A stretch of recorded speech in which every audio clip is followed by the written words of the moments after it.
Pearl Standard believes that today's currency is nothing but a bizarre fictional story, merely a narrative on keyboards, with almost no connection to tangible goods.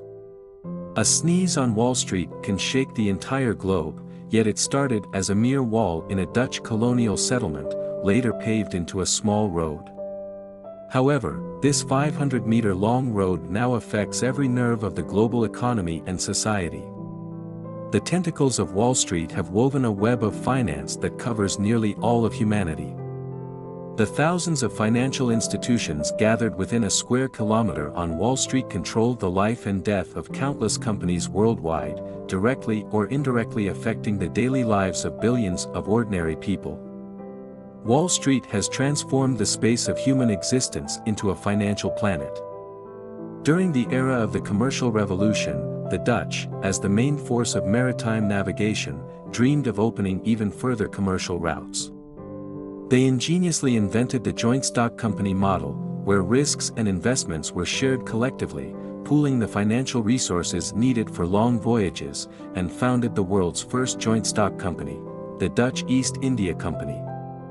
Over 200 years, the Dutch East India Company undertook over 5,000 long-distance voyages, bringing back over 2.5 million tons of goods from Asia to Europe. In that era, without steam-powered vessels or massive cargo ships, 2.5 million tons of goods were an astronomical figure.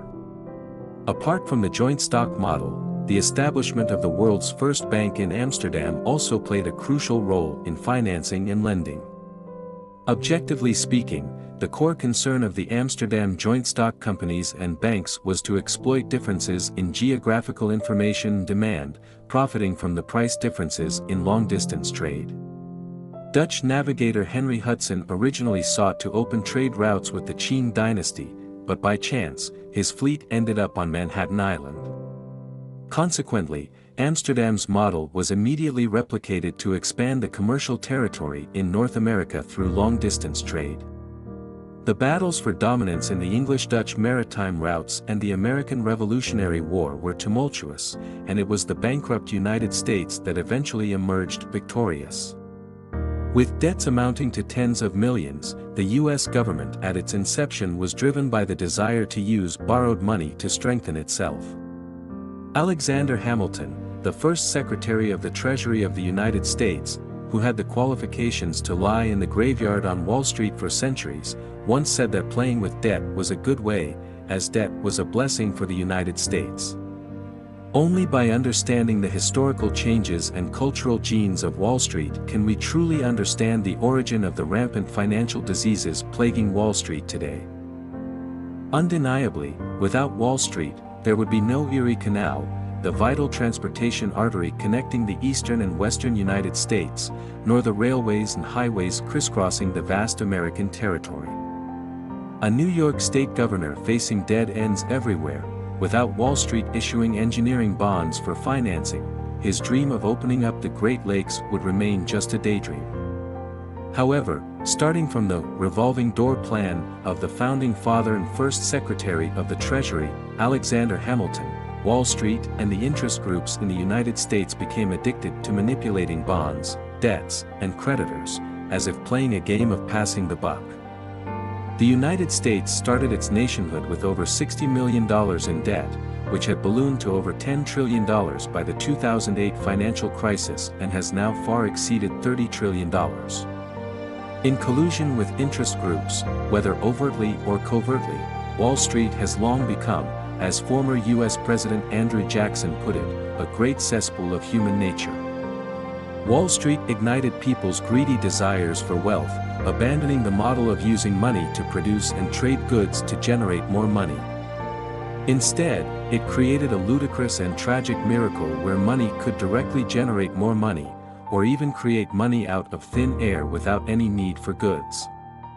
Under the modern financial system, the reserve requirement system of banks is far from something that central banks can control to regulate the currency supply in society. The deposit currency mechanism of commercial banks has created a currency supply manifested in loans, which is hundreds or even thousands of times greater.